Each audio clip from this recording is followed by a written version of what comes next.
Monsieur Faustin Lalire, je suis le responsable du projet Astel 3, qui est le projet Accès aux services et structuration des exploitations familiales d'élevage, voilà, qui c'est dans le département de Dagana. Donc c'est un projet qui travaille avec des exploitations familiales dans le département de Dagana depuis 2012. Aujourd'hui, nous sommes réunis pour faire l'atelier de clôture de la troisième phase, qui a démarré depuis 2019, septembre 2019, et qui a pris fin en mars 2023. Le projet a démarré sous l'accompagnement institutionnel du conseil départemental de Dagana, avec l'appui de bailleurs qui nous ont financés, tels que l'AFD, tels que la coopération monégasque, tels que aussi le CFSI PAFAO, mais aussi la compagnie fruitière qui nous ont soutenus dans ce projet et qui sont nos principaux bailleurs de fonds. Donc le projet, dans sa conception, avait pour objectif d'aider aujourd'hui les éleveurs producteurs laitiers du département de Dagana à se structurer, mais aussi à avoir un meilleur accès et une productivité accrue pour développer la production laitière dans le département de Dagana. Aujourd'hui, le projet a, on peut dire que des résultats et des acquis ont pu être enregistrés parce qu'on a pu accompagner aujourd'hui la coopérative des producteurs laitiers de Dagana, à mieux se structurer, à faire des assemblées, à structurer ses pôles et s'organiser en bureaux pour qu'aujourd'hui qu'il y ait une gouvernance, une meilleure gouvernance de cette coopérative-là. À côté de ça, nous avons accompagné aussi des exploitations familiales d'élevage, des éleveurs pilotes qui sont avec le projet depuis 2012. Et il y a 22 éleveurs pilotes qui ont été formés dans un long processus, dans la production, les techniques de production, sur tout ce qui est prophylaxie, juste pour développer la production laitière dans le département de Dagana. Et aujourd'hui, on a eu vraiment beaucoup de résultats parce qu'on a déjà limité la transhumance. Les producteurs ont pu stabiliser leur bétail et produire plus de lait et en même temps fournir du lait à la laiterie du berger, qui est aujourd'hui l'entreprise phare qui transforme le lait et qui assure quand même l'achat de toute cette production laitière dans le département de Dagana. À côté de ça aussi, nous avons accompagné la coopérative dans la structuration de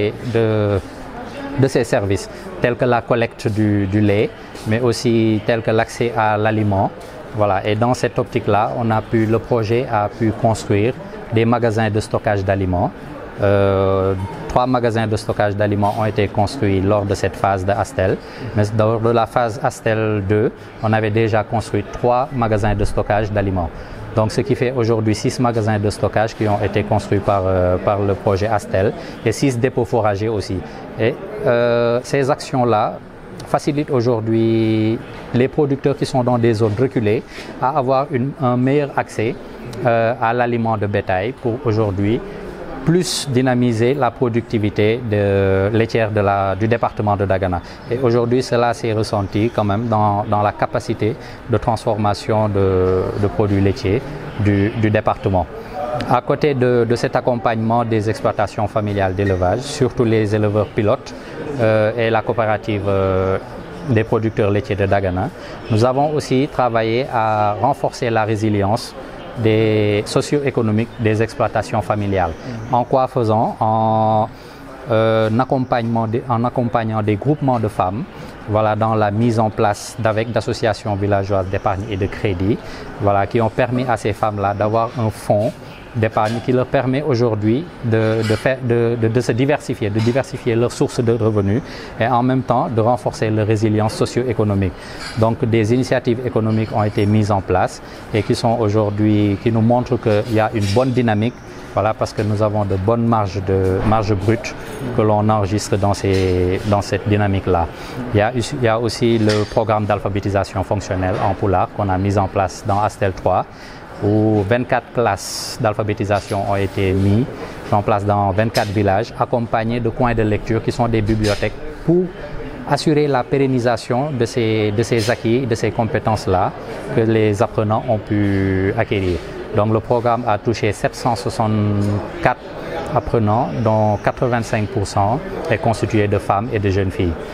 Donc voilà un peu quelques acquis du projet. Nous avons aussi travaillé avec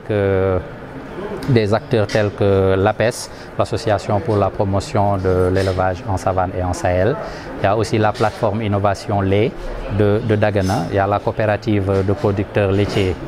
de Dagana qui ont été des acteurs stratégiques et des partenaires stratégiques dans la mise en œuvre du projet. Aujourd'hui, cette phase est une phase de retrait parce que c'est la troisième phase du projet Astel qui se termine après 10 ans d'intervention dans la zone. Alors cette phase était une phase de retrait pour permettre aujourd'hui les acteurs locaux de s'imprégner de tous ces acquis et d'assurer la pérennisation de toutes ces activités et de toutes ces réalisations du projet ASEL. D'où notre collaboration avec le conseil départemental de Dagana qui a assuré le portage institutionnel de cette troisième phase, voilà, avec l'implication de l'ARD de Saint-Louis, mais aussi de tous les partenaires que je viens de citer aujourd'hui. Avec la PIL, on a pu vraiment fédérer tous les acteurs du département de Dagana, des acteurs de l'élevage. Il y a le service départemental de l'élevage qui a aussi beaucoup participé à la réussite de ce projet. Donc cette plateforme-là, créée et qui est très dynamique aujourd'hui, nous permet d'avoir un cadre de concertation, d'échange entre différents acteurs qui interviennent dans le département de Dagana, voilà, pour promouvoir l'élevage et la production laitière dans le département de Dagana. Abdourahmane Diallo, je suis premier secrétaire élu du conseil départemental de Dagana. Je suis content parce que nous, notre conseil départemental, pour promouvoir le développement économique du département. Loolu nu sas mais sas boobu dafa fekk ni moyens yi matewul ñu góorgóorlu nag ba yàlla suturaal nu am partenaire bu mel na GRET mu ñëw si département bi tëgg benn projet Astel bi nga xam ni lépp lu mu bëgg daal si département bi mooy jàppale éleveurs yi ndaxte meew mi mën a ñoŋ si biir département conseil si biir département bu Dagana parce que ñun ñëpp jàpp nañu ne département bu Dagana dafa am potentialité en matière d'élevage mais soo amee potentialité te amoo ñu ko mën a organiser amoo ay techniciens yu la mën a jàppale amoo ay borom xam-xam yu la mën a gindi amoo ay techniciens yu la mën a taxawu dafay metti Astel nag ba mu ñëwee mu fekk nañu si situation bu doy waar mu jàppale nu situation bu mu njëkk jàppale mooy def nu dimbale nu département bi nu organiser éleveurs yi ñu gisoon ni éleveurs yi bari nañu si département bi mais amul woon benn organisation ñu dimbale nu organiser ba am benn cadre de benn sous commission élevage ñu ñëw organiser leen defal leen seen bureau ñoom ñu liggéey nekk benn say di defandoo di njocindoo di liggéeyandoo macha allah ñu jàppale nu et c'est très important nu am un outil de planification mooy un plan de développement dans le secteur de l'élevage mu nekk benn outil boo xam ni tey jii conseil départemental mën na ko fépp mu taxaw ak partenaire su wanee outil bi dana xam ne nii conseil départemental bi am na gis na élevage bi xam na problème élevage bi xam na fu élevage bi toll ak xam ne fan la ko bëgg a jëmale mais lu am solo mooy Astel dafa jàppale éleveurs yu nekk si biir département bi Foster wax na ko ni léegi dafa leen fekk fi ñu nekk si ay situation yu jafe mu jàppale leen bay meew mi nu valoriser ko daanu fi produire meew muy yàqu nu dem jàppale nu ba xam ne daanu produire meew quantité daanu produire meew qualité jàppale nu bi nga xam ne meew bi fépp fu mu mën nekk si département bi daanu ko mën a indi bay teg ci ay loxo ñu ko war a soxla parce que Satol amoon na société ba nga xam ni dafay transformer meew muy LDB jàppale éleveurs yi bi nga xam ni daana am ay technique de transfert de collecte daana am technique yoo permettre yoo xam ni daanu mën a organiser éleveurs yi ba nga xam ni fu mu nekk ni daanu am ay jur suñu amee jur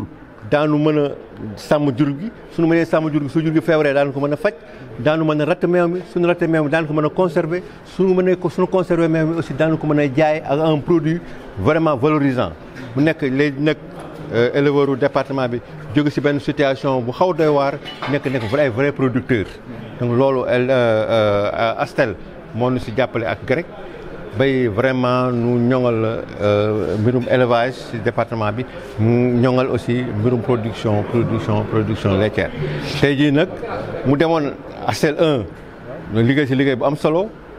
et conseil départemental ak partenaires yëpp ni ASTEL 1 de doyul parce que jàppale nañu éleveurs yi jégalu ñu leen benn point indi leen ci benn point mais lu gën a solo lu ëpp solo mooy il faut que ñu jàppale éleveurs yi bay seen liggéey bi gën a mën a ñoŋ ci lan mooy nu mën a am meew mu doy nu mën a fexe bay éleveurs yi daan jógee fii ci département bi daan di màngi mën rester sur place suñu rester sur place nu am ay activités yoo xam ni du yem rek ci jaay meew ak ratt meew di am ay activités génératrices de revenus yemuñu foofu ASTEL ni loolu baax na mais daan ci yokk jàngal éleveurs yi mooy alphabétisation fonctionnelle bu Faustin mi wax non seulement mu jàngal leen ba ñoom ci seen bopp ci seen làkk ci seen culture nu mën a saytu seen bopp. donc vraiment jàngal leen ay techniques de gestion yi nga xam ne vraiment donc éleveurs département bi ñu ngi sant yàlla conseil départemental moo ko doon def nu am partenaire bu ko def tey jii vraiment ñu am nañu ci kontaante bu rëy projet nag. wax nañu ko day am commencement mais day am fin. mënul nekk ci département bi di yaakaar toujours ni partenaire bi dafay def lépp su partenaire bi demee nag il faut comme ñëw na fi partenaire bi ñëw na fi def na fukki at jàngal nañu assisté nañu day dem léegi ñun góorgóorlu nañu ba xam ne fi mu nekk ni léegi am nañu ci njàng bu leer daanum seet nu pérenniser le projet loolu moo tax ñuy invité le conseil départemental ak les mairies yu nekk fii ak les partenaires yu fi nekk yi wax na APES wax na PIL ñoom ñëpp ñu lëkkaloo nekk benn say seet nag léegi noonu ni mën a taxawee suñu éleveurs yu conseil éleveurs yu nekk ci département bi bay lépp lu ASTEL doon def ñun mën ko defal suñu bopp. parce que loolu moom nu am solo mënuñu toujours rek di compter di wax ni partenaire bi dafay liggéey dem def leneen mais nun ñu fi bàyyi ñi wan nu yoon wi war nu mën tegu ci yoon bi nag loolu nag dafa laaj ñu am suñu fulla am suñu fayda am détermination bi nga xam ne tey jii ASTEL suñu dellu see dans 5 ans 10 ans daa leen di liggéey bu ñu liggéeyoon bi de vraiment rafet na mais am na ñoo xam ne assuré nañu la pérennisation. Ousmane Modiba nekk président région Saint-Louis ci wàllu APES yore ko ci département yore ko aussi ci international. maanaam pour wàllu pérennisation boo xam ne si liggéey nañ ko ak ASTEL te war ko continuer mu gën a yaatu gën a law nun amuñu ci benn tiitaange ndax ASTEL 1 ba léegi nun nooy liggéeyaale réew yoo dem yëpp te APES nekk fa nun ak GREC ñooy liggéeyaale kon xam nañu bu baax a baax naka la ñuy def ba mun a doxal liggéey bi gannaaw ASTEL ba mu mun a yaatu ëllëg si jàmm bu dellusiwee fii du fekkee ni defoon na fii fukk mu nekk fekk fii fukk ak juróom loolu see boo seen xel dal incha allah loolu mooy am moo am ci réew yëpp lu ñu bokk ak ñoom liggéey te loolu mooy am fii ci Sénégal incha allah. sàmm gi bokk am taxawaay bu am solo ci wàllu koom-koomu réew mi tey fan ngeen ci toll. càmm bi macha allah am na koom-koom ci biir réew mi am na njëriñ bu baax ci biir réew mi ndax boo gisee jooy yi nit yi di jooy fii lu mu bare doo dégg ñu jooy yàpp. jooy yi lu mu bare